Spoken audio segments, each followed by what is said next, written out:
And I've gotten the like, hey, do you think it's a good time to dress the salad?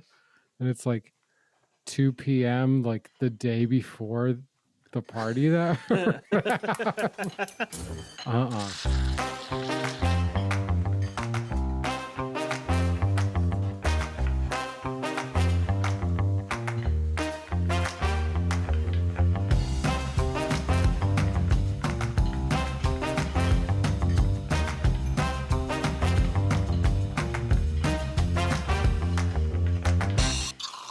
Ho, ho, ho. Hose. Merry Christmas, y'all. It's actually probably a little late for that. It's probably New Year's Eve. What's going on? Welcome to Whipped Cream Salmon. I'm your host, Ronnie Sanchez. I'm joined, as always, my co-host, my elf, Brian Bastanza. I am an elf right now, and I got little fucking elf ears. And that makes me cool. Yes, it sure does. This is a podcast where we talk about all things food, friends, and fuckery.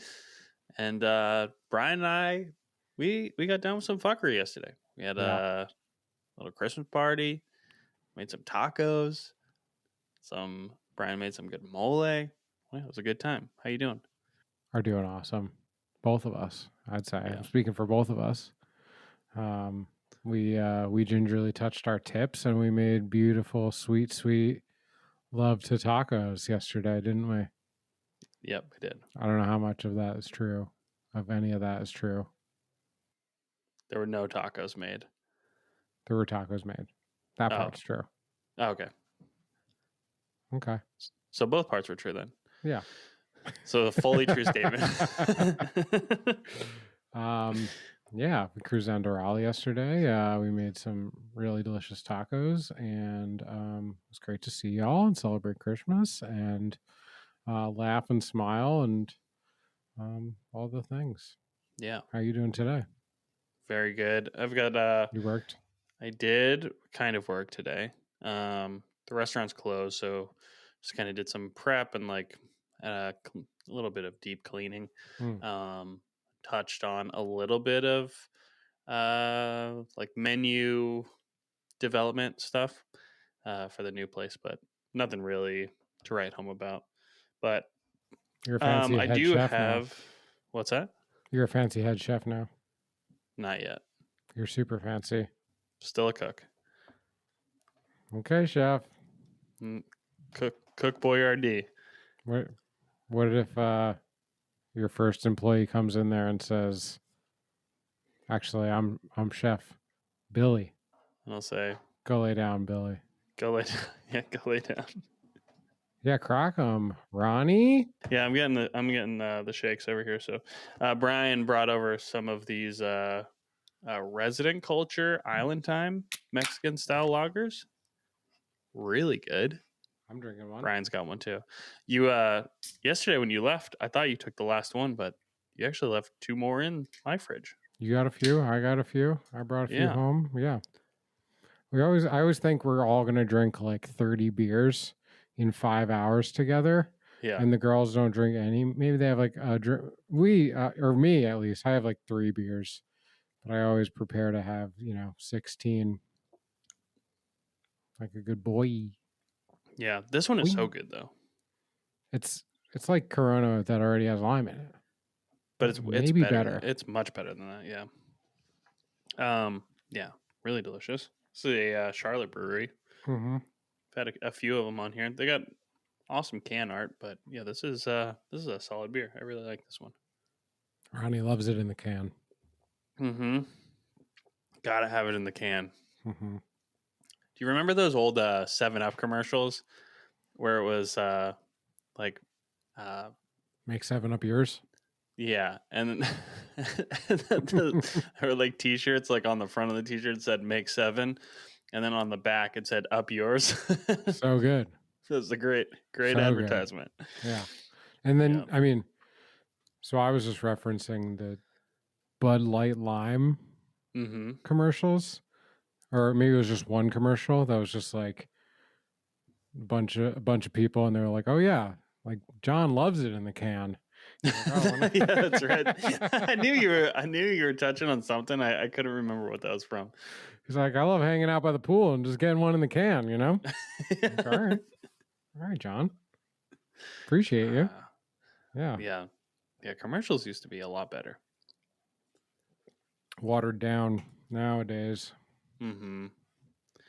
Sure are. Sure are.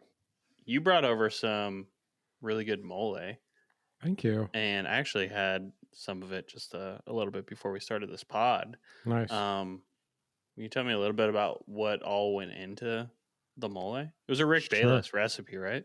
It was a Rick Bayless recipe, and for y'all who don't know Rick Bayless, he's, I don't know. I mean, he's like, I guess, one of the better known, I'm putting air quotes, like Mexican chefs. He's not Mexican, but he like is basically an abuelita, right? Yeah. Like he knows, he's like a Michelin star Mexican chef out of Chicago, I believe, right? Has a few restaurants there.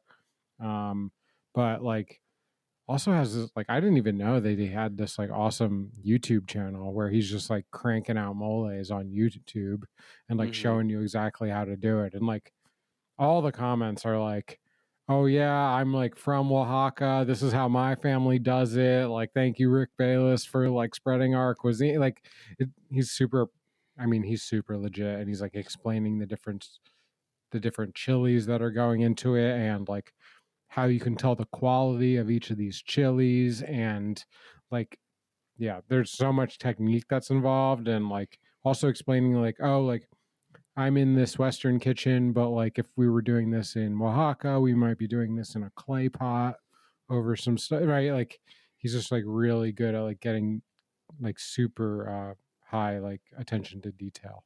Yeah, what's really helpful with his videos, like he has this one video where he demonstrates like how to make carnitas at home, Mm. and he does it three different methods, and like, he like prepares all three of them throughout. He does like one in a crock pot, one in like a pan in the oven, and then uh, one some other kind of way, But it really makes it accessible for a home cook to be able to do those things, because traditional carnitas, it's not, maybe not like the most accessible or like easiest thing to do in your home kitchen, for a lot of people. But I mean, he really spells it out and really simplifies it. He's awesome.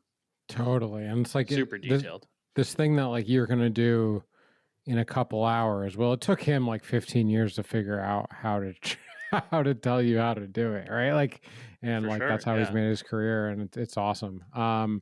Yeah. So like about the mole, and I'm guaranteed to miss some ingredients because there's a ton of ingredients, but it's basically like two. It's like the chilies, which are like toasted and then soaked and then blended into a chili paste.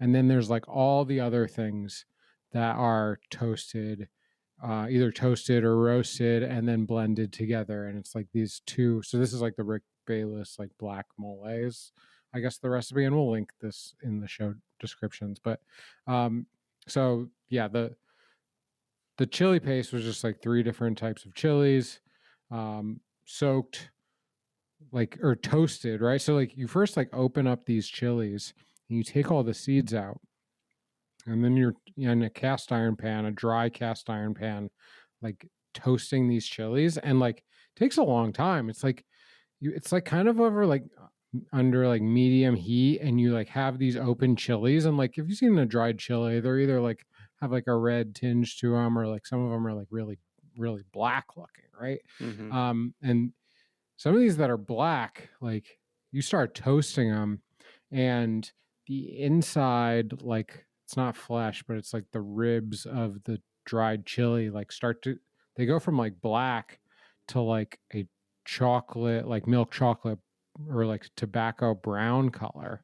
And Hmm. then over time, over like, 15, 20 minutes of like continuously like flipping these things, do they get to this like deep like dark chocolate brown, and it's still right before burnt. Like all this stuff is like taking these ingredients to as close to burnt as possible, but like not getting that like bitter forward flavors from. Yeah, and we should use this time to express to the listeners that when you're buying dried chilies, you know, they really shouldn't be like crumbly dry. Mm-hmm. It's Like hard sometimes. it is, and like I don't know. I mean, sometimes you just kind of get what you can get, but if you're seeking out good dried chilies, like they should be flexible and they should be dried more similar to like a raisin, where there's like the fruit is very much still present. It's not just like this crumbly, dusty, dry pepper that like who knows how old that is, you know? Um, and you'll have so much better flavor from a pepper like that. Yeah, totally. And so I had like some guajillos, and that's not even really the traditional pepper, but that's kind of like a Oaxacan like famous sub because of these other peppers I couldn't even get or are very difficult to get in the States.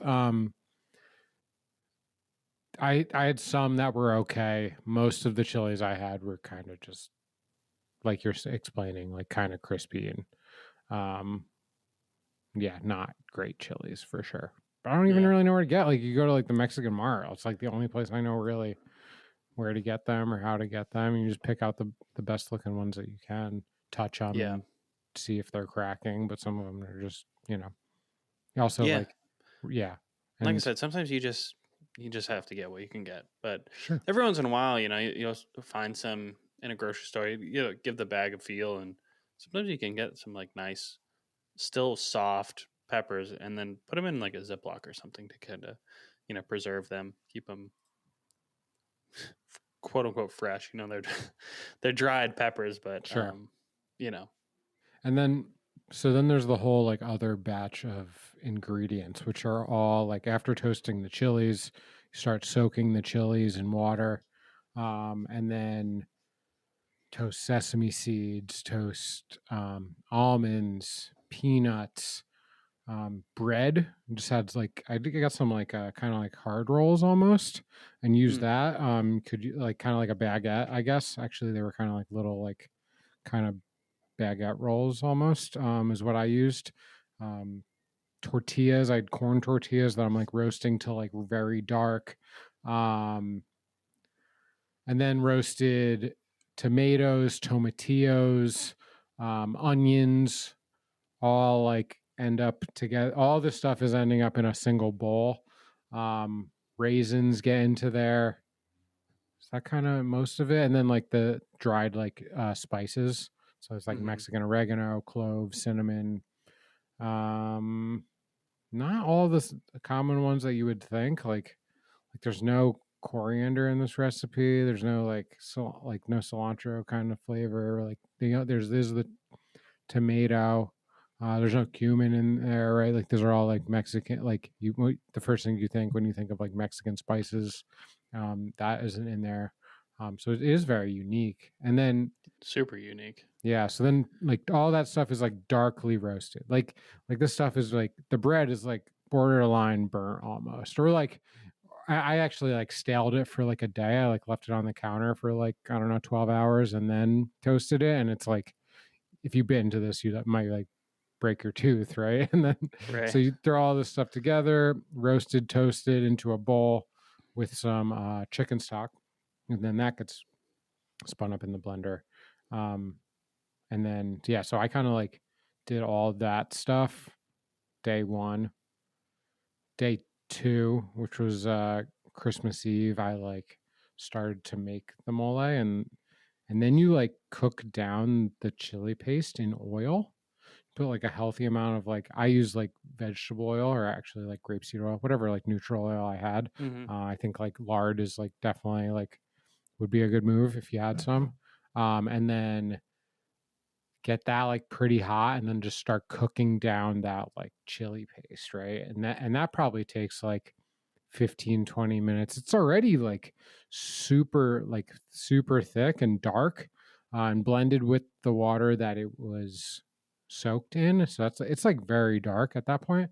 Um, and you just start like cooking that, and it's like getting like blacker and blacker. Oh, and the other thing I wanted to say in that mixture, I took like the seeds from the dried chilies, toasted them, and also lit those on fire. That's like an interesting part of Oh, it, really? where you like toast them and then they're like almost black and they start to get like the sheen to them, and then like torch them and then they like catch on fire and they ash, and then you're actually like rinsing some of the ash off of them, and that goes into the mixture, not with the chilies but with Crazy. the other stuff.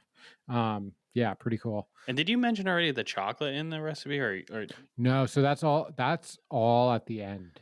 oh, okay, That's all on the gotcha. seasoning part of it.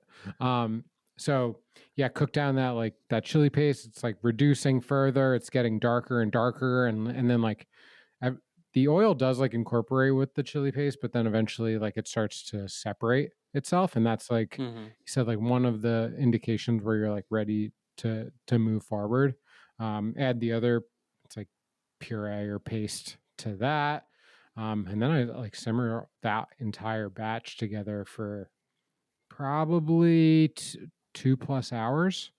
Okay, It's like very pasty and thick, and I like had to babysit it pretty good, right? I had to like really like if I like walked away, I had to like, within like 5 or 10 minutes, had to be back there to kind of like make sure I was continuously stirring so it wouldn't like fully sure. like burn to the bottom. And then we actually did that when we got to your house too. We probably like simmered it for another 25-30 minutes, maybe an hour. I don't know. Yeah, and then so the after all that happens, and I'm like continuously like adding liquid to it, mostly water. I kind of like added the entire recipe, probably like 2 quarts of stock, and then I'm just like adding water and water, and it's like adding water and reducing back down, and just like simmering and simmering, and then um, yeah, I thought it was awesome. And then the seasoning part, it's like salt, sugar, and chocolate. And yeah, we were actually talking about this. Rochelle and I were talking about this, and you and I were talking about this too, yesterday, where we always think of salt and it's such an important ingredient, right? It's like so like it Hmm. helps bring out all the flavors. Like if you have like a piece of fish and it doesn't have salt on it, that's like a cooked piece of fish, and you add some salt to that, you're like, oh my god, there's like so much flavor that wasn't accessible Right. before you added salt to that. And like I don't really generally think of sugar in that way. But the way that Rick Bayless explained it, and then after experimenting with it, after like going further and you're like get to the seasoning part of the mole, you add the chocolate in there, and that has a sweetness to it. And then just you're adding salt, and then you're adding like white sugar to it. And I mean, he kind of explains like, oh, you like do want this to like be sweet. It should like it's not just like an accent, or like you're not cheating to make to it like give this like false sweetness almost, because like you can do that, and like people will put like sugar in their tomato sauce, and it's kind of like this like tacky sweetness where you like really want that like natural sweetness to come out, but this Yeah. helps really specifically like the the chili flavors Yeah. come out more with the sugar, which is like it's super interesting. Well, because there's so many like bitter notes. I mean, you're talking about like charring and like actually lighting the seeds on fire. Like, there's like obviously there's a lot of bitter. So like you definitely need the sugar to balance the bitterness, sweet to balance the bitter. Yeah, it's such a comforting sauce. It's so uh there's just so much depth to it, where I mean, even today, so we ate it yesterday, had some leftovers today. The flavor of it today, I think, is quite different even than it was yesterday. Sure. And that happens with anything. You can mix up a packet of ranch powder and sour cream and throw it in the fridge. It's going to taste different tomorrow than it did today. Like Sure. that's like a very simple comparison, but something that with that much complexity, it really changes quite drastically. Um, Totally. Right. And it is like there are like to your point, there's some bitter flavor. Like it's all like borderline bitter, but you wouldn't call it like I wouldn't call the whole thing bitter. No, and I'm just it's not. clarifying. Like Yeah, it has bitter notes, but there's like, there's it's hard to notes describe. of It really bitterness. There's is. notes of sweetness. There's notes of saltiness. There's, notes of like smokiness. And yeah, it is a super complex sauce. And we were talking, I know I've mentioned this on a different episode. We were talking about it earlier. There's a restaurant in Mexico City called Pujol, and the chef, his name is Enrique Olvera. And his like most famous dish is, as far as I'm aware, his most famous dish. It's just two different kind of moles, and they're like just poured onto the plate. One is poured onto the plate, and then there's I think an older one is like poured on top of that one, and so there's just like two different moles, and the idea is just to have like a contrast between the age. Even though they're like the same moles, but one has been aged for a year, 2-3 years, and the other one is like much newer.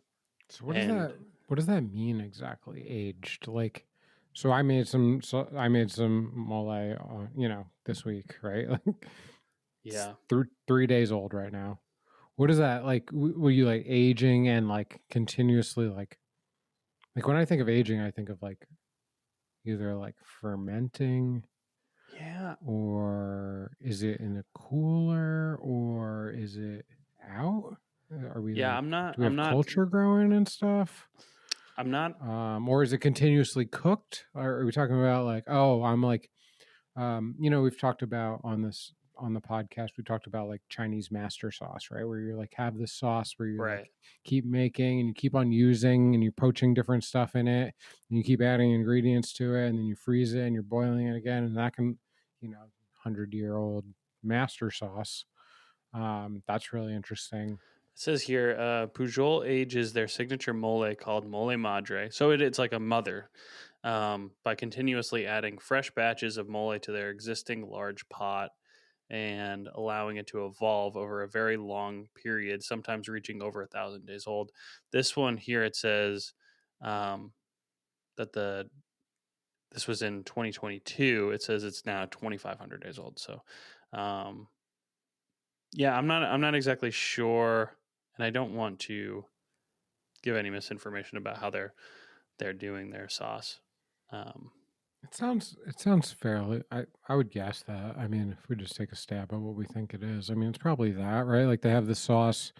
They're making a new batch. They're gonna like take some out of the freezer and then boil that, and then add some new to this thing, and then I don't know, yeah, and simmer. if you're interested in learning more, they do have an episode on Chef's Table, where you can hear it straight from the chef himself, and Yeah, he'll nice. tell you more about it than what I know. It's been a couple of years now since I've seen that episode, but it's just kind of something that stuck with me, and I think it's a really interesting dish.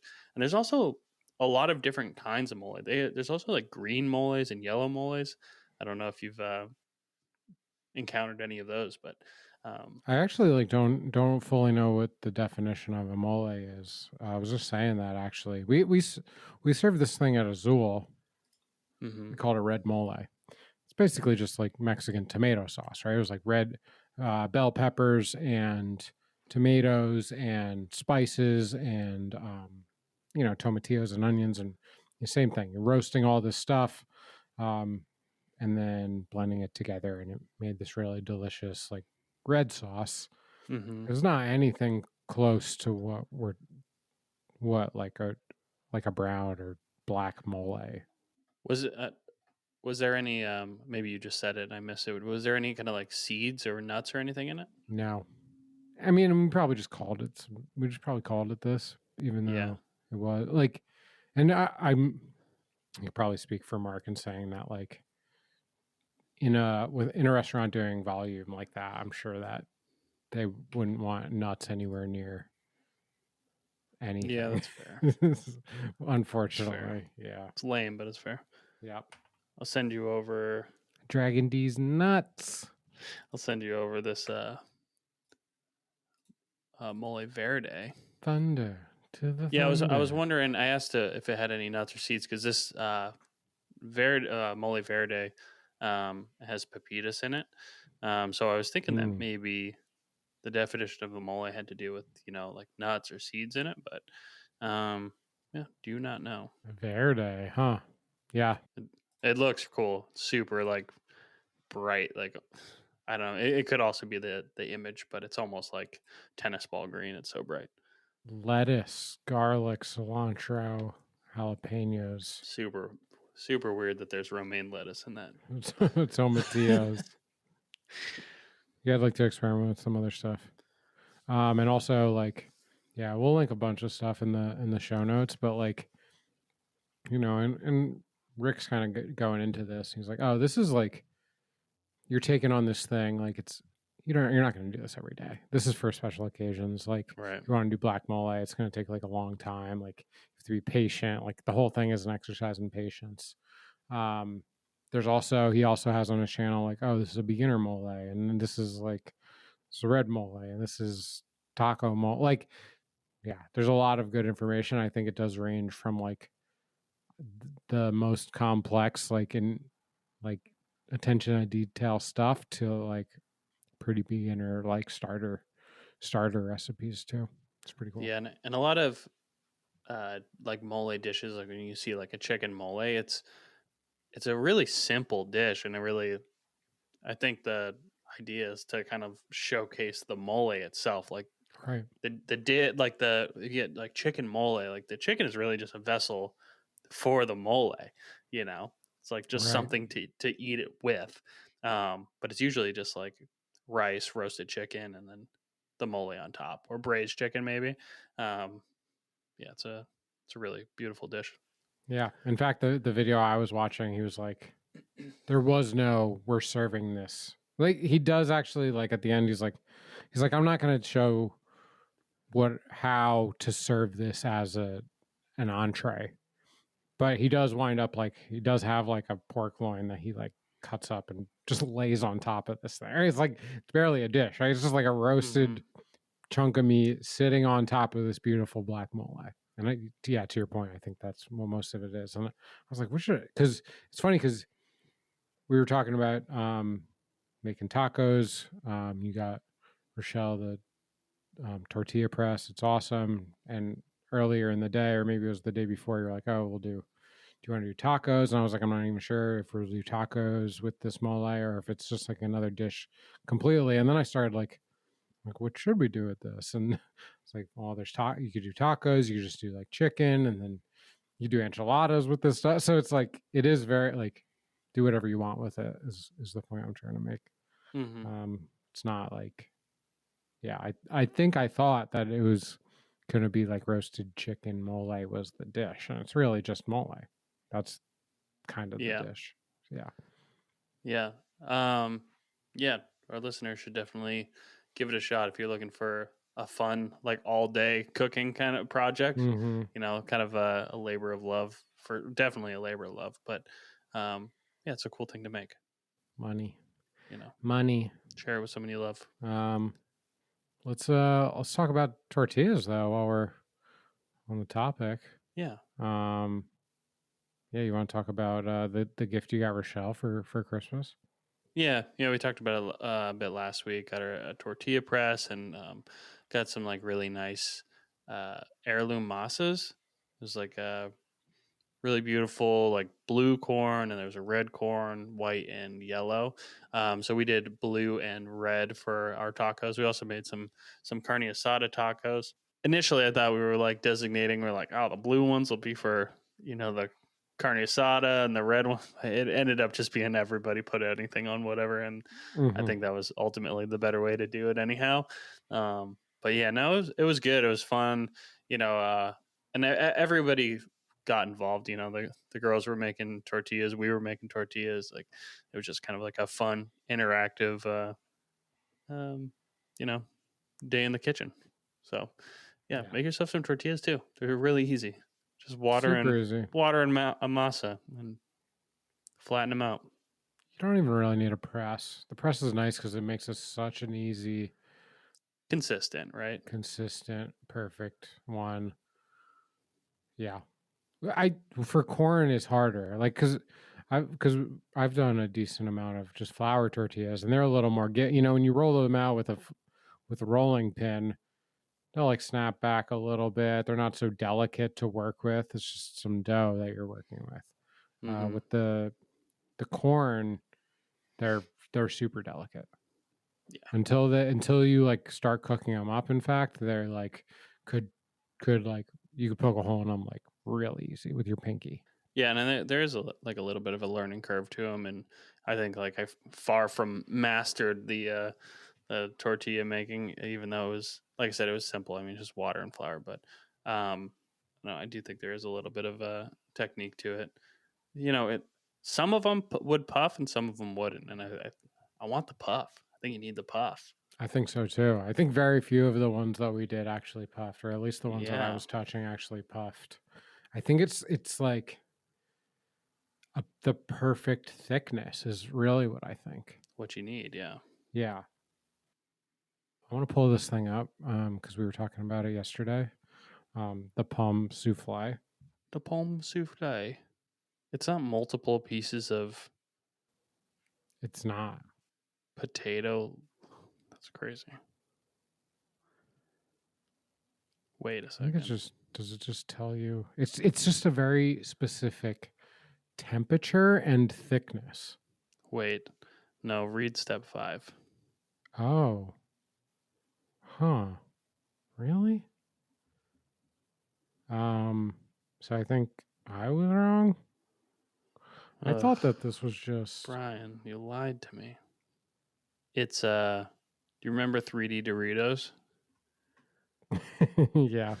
A pomme souffle is just or a 3D Dorito is just a pomme souffle. See, doesn't this one not say that? Use a mandolin or knife. Places slices between sheets of paper. I don't see how they would puff. I know, that's why it's so that's why it's like, so why cool. doesn't a potato God damn. Brian just blew my eardrums out. We're watching a video. Chef's peeling these potatoes, slicing them on a mandolin, 3 to 4 millimeters thick, drying them out really well. 130 degrees Celsius. He has it. Oh, he has two. He has one at 130 and one at 180. He goes into the 130. See, they're just the slices. And then he's like throws it in from the 130 into the 180, and then he starts basting these things, and they just puff right up. Why doesn't a potato chip do that then? It has to do with the temperatures. What the fuck? I told you, dude. Okay, I need to learn more about pomme souffle then. See, these ones look like they're like laminated together. They look really nice. What are you doing, chef? You're a little stoned. He's got a big russet, this guy. He has it sliced long ways, and he's just drying them out. This is probably, that one looks pretty thin. It honestly looks like 2 millimeters or less. Dried them out super well. He's dusting this with cornstarch. See, is he gonna layer them? He's definitely gonna layer them. He's definitely going to. Yeah, he is. He does. Turns out we don't know anything about pomme souffle. Oh, and then he's cutting these out. Dude, I swear, I didn't think there was any of that. Well, the last guy, he didn't. So he didn't, right? Okay. Well, anyway, we'll learn more, and we'll. This isn't good radio. Tune in while two guys watch a video together. That was pretty super. I mean, I learned something. I actually learned that I still don't know what a pomme souffle is. I learned that I know or how less. It's made, rather. Yeah, I know less. Yeah. Yeah. So you did the mole. That was your weekend project. I took on a different weekend project. During COVID, a lot of people got into bread making and whatever else. I got really into fermentation, and I fermented kimchi and sauerkraut, and did like fermented hot sauce and jardinera, and tried to ferment ginger beer. I made a beer as well. Anyway, but it's been a while since I've done any of that. So, but I had been wanting to do kimchi again. So this weekend I have a Korean market really close to my house. Yeah, I went over there and I bought the biggest Napa cabbage that I've ever purchased. The thing was like 9 pounds. It was a big ass Napa cabbage. Love that. Daikon radish, some carrots, um, Asian pear, and like I don't know, and then like garlic, scallions, and yeah, I made a big old batch of kimchi. I sent Brian home with some kimchi. Yeah, that's a fun project. If you haven't done it, like fermenting things at home, it's cool. You got like a little science experiment in your cupboard. I'm always like slightly nervous to try it out. It's like this thing that's like living in your cupboard, and it's like, well, literally living. It's a alive, bacteria in there. It's like bubbling away, but it turned out really good. Tastes really good. Really crisp, really fresh. Yeah. When you made that, do you make like a chili paste, kind of like a salty, like chili, like pretty thick, right? Is that how I Yeah. remember that correctly? And you can like rub down the Napa cabbage and the vegetables with that. And so it's like salty and like Korean chili flakes, right? And then probably some, I don't know if Yeah, it's pretty soy or like precisely. fish sauce. Is there fish sauce in it? Anyway, like you rub it down super hard, right? Yeah. Yeah, you slice up your cabbage, like leave the root connected, or like the root. Let's call it the root. And I don't know, quarters or eighths, and you salt it pretty heavily, and then kind of you let it sit for like 2 hours, kind of like massaging the salt, and it releases a ton of water. There's like, I mean, at the bottom of your bowl after the 2 hours, there's like, I don't know, there's probably like 2 or 3 cups of water at the bottom. It's like, it's kind of impressive how much it releases. Um, but then you'll save that water. That all goes into the mixture that you're fermenting. But the paste is um, garlic and onion and fish sauce, and you do fermented shrimp. I didn't have fermented shrimp. Not really something I just keep at my house. I did have some crispy, like dried shrimp. It's more of a Thai ingredient, but I thought, what the hell? They're shrimp. Throw those in there. A Nice. bunch of scallions, and then you blend that all up. And an interesting ingredient is there's sweet rice flour. Um, you boil like a cup of water, throw in, I think, sugar. Yeah, sugar and the sweet rice flour. Interesting. And I don't fully know. I don't know if maybe that just like coats it better. Rochelle made a good point. Maybe that's like feeds the yeast in there. I don't know, but and you just kind of blend that all in together, and then yeah, you get this. Oh, and a ton of Korean chili flake, gochugaru, and you can make like this super thick paste, and you coat like all of your leaves, uh, and you just mix in all your you know carrots and scallions and radish or whatever, pear, whatever else you got in there, and you just kind of mix it all up, throw it in a jar, and let it get old. And yeah, it's pretty cool. It's fun sitting there like watching you got like a little bubbler on the top of it to keep it. Um, it's an airlock, is what it really is, and it allows the gas to escape from the jar, but no like oxygen to re-enter, so that there's no like bad bacteria getting in. Um, and if you didn't have that and you just screwed on a lid, your jar would explode because there's a lot of gas being formed inside of it. So it's kind of a cool thing to like. We're sitting there watching and it's bubbling away, and watching your little airlock uh, bubble away. It's fun, It's pretty cool. like Dr. Frankenstein. Super cool. I did want to ask. So I noticed that yours like had this like really like bright like red color to it, and some of the stuff when I just Hmm. like buy the store bought stuff, it kind of like isn't that bright. It's a little more dull or dark colored. Is that just because of like it's just super fresh, or when exactly did you make that? Yeah, it's probably age. I made it on Sunday, or maybe it was Saturday, and then Saturday you started it. so yeah, it was either Saturday or Sunday, and yeah, and then pulled it yesterday, which was Wednesday.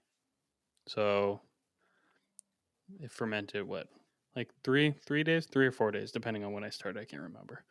Um, yeah, But the aging part, so like, am I right to think that like the aging is part of um the development of the flavor, right? And like yeah, having it for a long time is would even be like would be better for a lot of people, you think? yeah, and I think there's a lot. It's probably all like personalized to people's tastes. Um, but I have read that a lot of people will like let it age for like over a year before they like deem it to be like ready.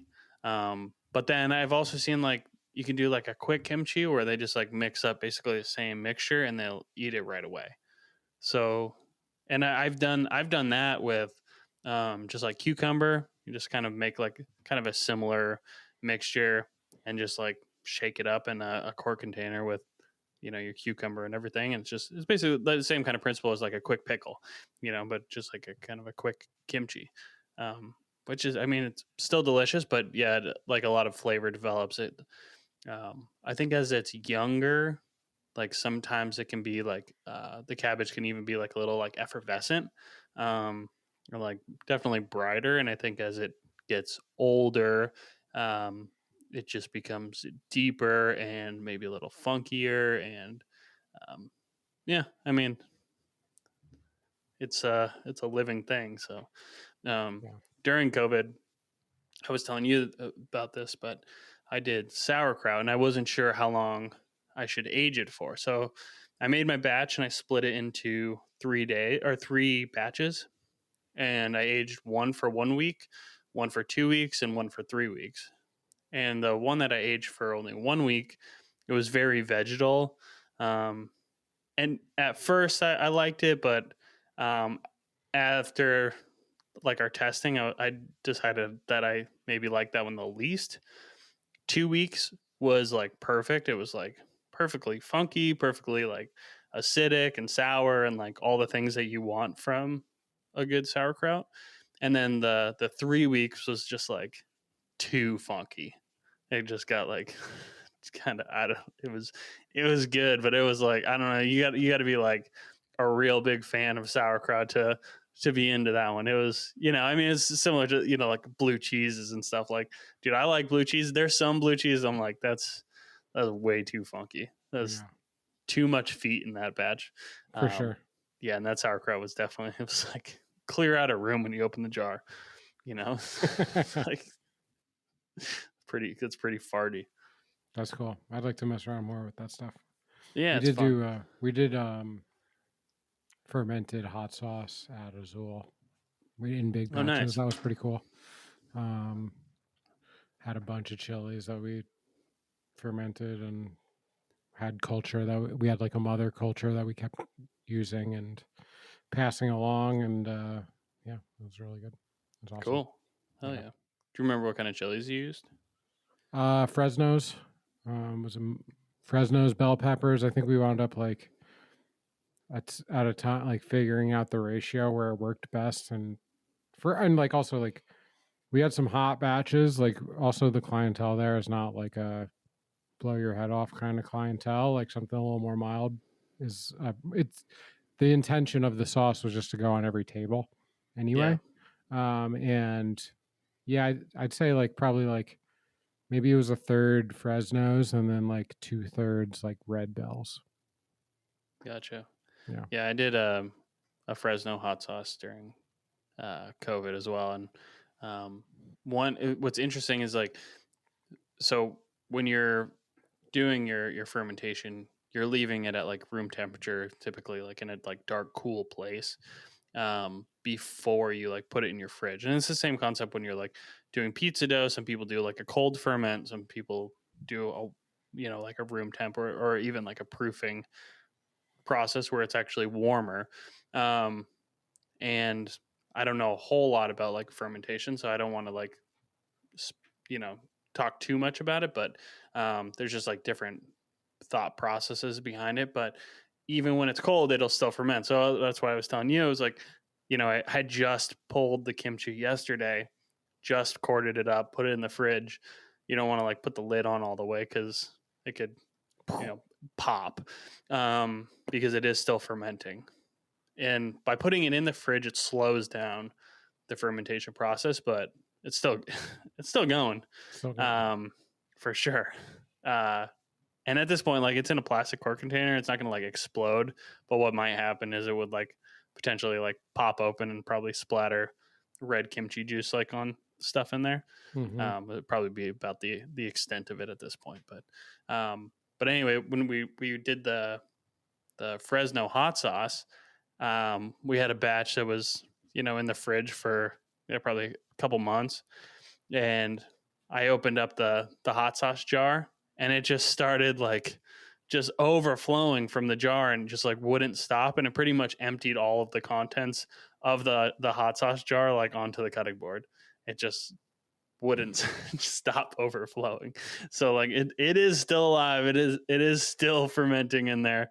And yeah, there is like a limit to like how long things are go. And I don't know what I did. I think we did like a nectarine in the hot sauce. So maybe it just turned to alcohol. Maybe the sugar in it was too high and it just turned to alcohol, and that's really what happened. But had a bunch to eat. Yeah. Yeah, it was kind of funny. Pop it open, it was like just didn't stop. But I don't know. It's cool to experiment with that stuff. That's cool. Shall we get into it, my friend? To the idiots? What are you? Idiot. You stupid idiot. I'm an idiot sandwich. You're an idiot. Of all the idiots, you stand alone. Idiot sandwich. Idiot sandwich. Idiot sandwich. I did something dumb this week. You did? Yeah, just at home.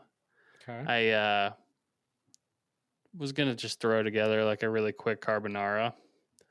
And if you don't know, carbonara pasta, traditionally it's with guanciale, but a lot of people will like substitute bacon. I had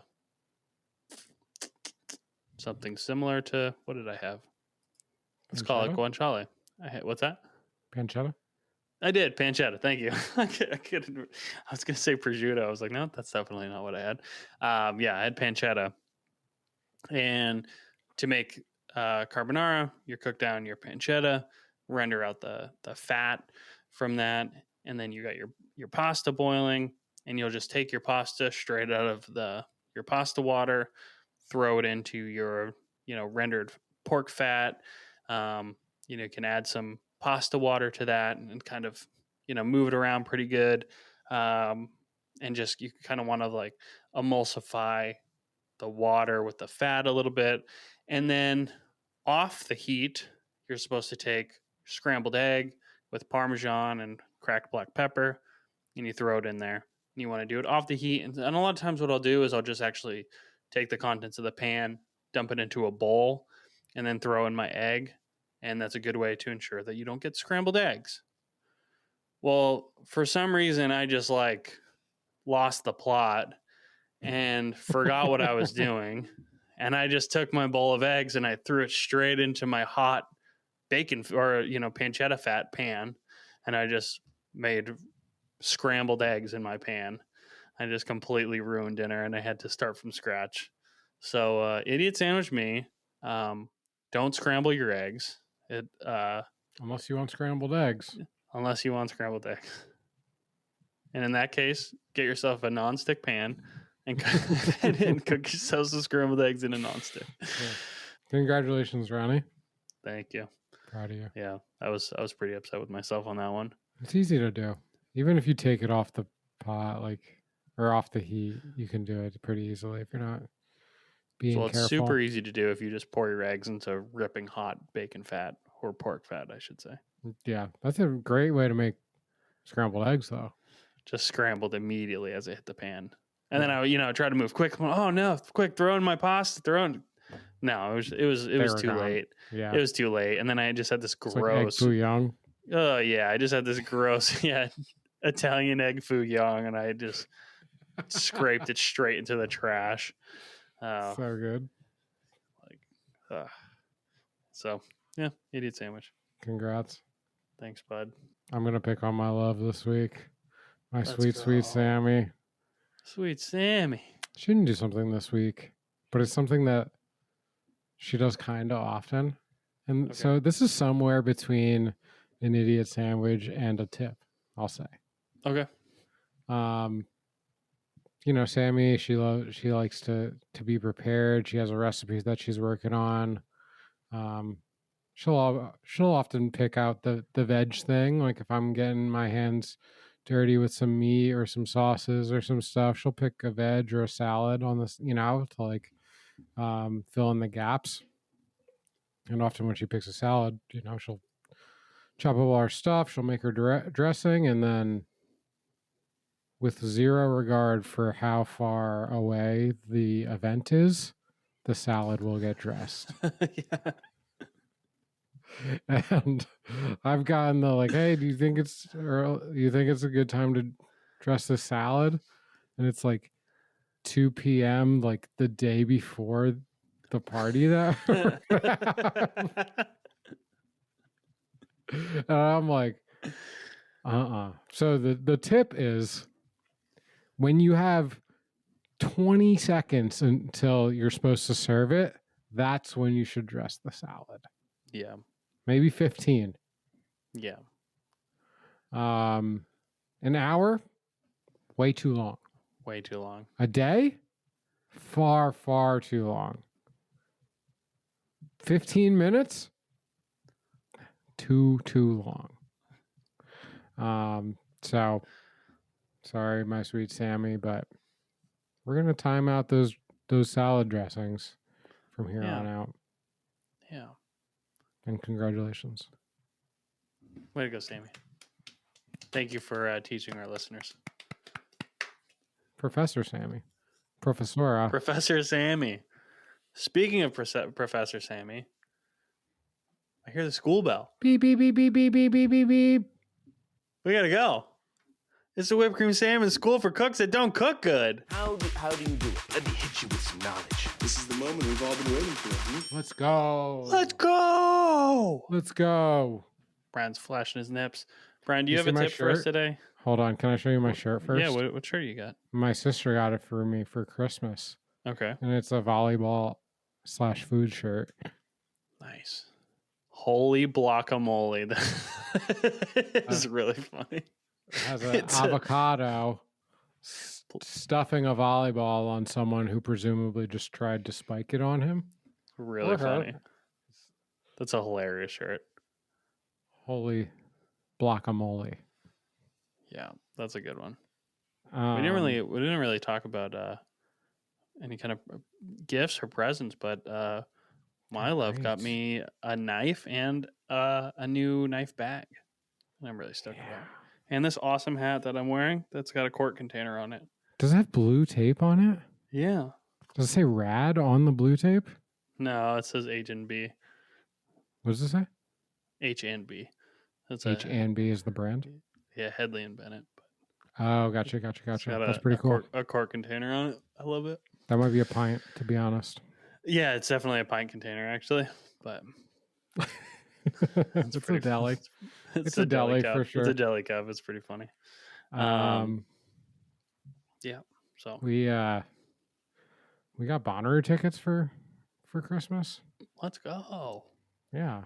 So we're gonna. Oh yeah. Drink tequila in the sun. Fuck yeah. Is that in Tennessee? It is. Cool. And we're all going. The whole whipped cream salmon family is going. All the listeners and behind the scenes people, and yeah, we're streaming the whole thing. There's a lot of behind the scenes people. Whipped cream style. In this production, yeah. It's going to be the creamiest festival ever. Oh, so creamy. Anyway, teachers are going to start yelling at us, talking in class. Mm-hmm. We got to get back to school. Okay. We're getting there. We're getting there. I have a tip that the line cooks will know and be like, "Duh, that's obvious, Brian." But I think a lot of the home cooks will get some benefit from, which is don't crowd your pan when you're cooking something. Sauteing, let's say you have a bunch of potatoes, or maybe let's say you're roasting a pan of potatoes. Well, you don't want to put all your potatoes so that they're all touching each other on your sheet pan. So all that's going to do, they're too close to each other. It's going to steam, and when that steam releases, it's not going to allow any of those potatoes to brown at all. So maybe you get two half sheet pans, and you spread them out nightly. You got to be patient. You got to have, I don't know what the official rule would be, but I don't know, have a half inch to an inch between your pieces. Let it breathe a little bit. Allow it to brown up and get delicious. Goes for most things. I mean, definitely like in like roasting potatoes in the oven example. If you're doing like meat in a pan, like if you have like maybe some chicken thighs, don't like cover the bottom of the saute pan with chicken thighs. They will not get brown, right? Just let them have some space. If you could fit 8 in the pan, put 5 in there, and that'll help your meat and other things get nice and browned and get more flavor. Yeah, definitely good tip. But yeah, don't be afraid to batch them out. Be patient. Batch them out. Yeah. I recently bought a spice grinder. I was bitching about not having a spice grinder, and so I, of course, immediately went online and ordered myself a spice grinder. I should have been a little more patient because my lovely girlfriend also heard me bitching about it, and she went online and ordered me one. That was going to be a Christmas gift. Gotta be careful around like November, December. Can't buy yourself anything. I know. And so, I opened it up and she came downstairs with a wrapped gift and she's like, well, I guess you might as well open this one. So I'm still trying to find a home. Maybe I'll just bring it into work, but I've got 2 spice grinders.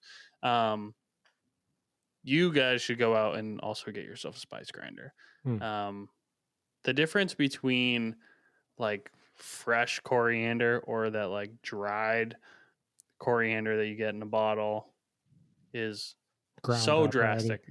Things like coriander, cumin. I know there's some spices that I will buy. I feel less passionately about like onion powder and garlic powder. I don't really feel like going through all the trouble to like dehydrate garlic and onion for myself. But like really fragrant spices like coriander and cumin and sure like fennel seeds and I don't know, the list goes on and on.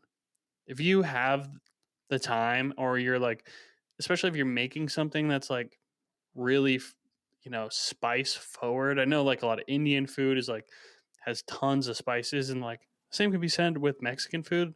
If you have the time to toast your spices in a pan and then, grind them up fresh and use them, the flavor difference is going to be drastic between your dried powdered cumin and your fresh. And toast those motherfuckers too. You get the opportunity like with like a nice clean pan with the big whole spices to get a nice toast on them. You don't really get that if you're trying to like toast up ground spices. It's kind of booty. You need those big whole spices to kind of move around the pan and then throw in that spice grinder. Yeah. And there are a lot of like pho is a big one too, where you like toast like whole like cinnamon sticks or like star anise or like I don't know whatever cardamom probably maybe I don't know probably not that one, but there are plenty of spices you can toast up and you don't necessarily grind those, but that being said, I do have the dried powdered cumin in my cupboard. Like I think it's also like a good thing to have on hand. Not everything needs to be that labor intensive, but if you have the time and you're making something special, take the extra step and toast whole spices and grind them up. And you'll thank yourself later for doing it. There ain't nothing wrong with a little bump and grind. There ain't nothing wrong with a toast and grind, baby. Yeah, Brian. Well, thanks for joining us. You're And welcome. well, them. The other. I'm glad that they joined us. I guess kind of happy you're here too. And like, follow, subscribe, cream it out, cream it hard. Stay creamy. Stay creamy. Stay tuned. We'll see you next time. Yeah. Follow us on all of our socials at Whipped Cream Salmon Podcast on Instagram. Send us an email at whippedcreamsalmon@gmail.com. We need your stories. Running out of things to talk about. No, but we would love to hear about your idiot sandwiches. If you've got any tips, or just send us an email. Say hi. Say that. Hi. Yeah, just say hi. Just that. Subject. Hi. Brian's checking the email every day. You know how many emails are coming through? Not enough. Bunch, actually. A bunch. They're mostly spam. All right, guys. Dick pics. Stay creamy. Love you. Lots of dick pics. Bye.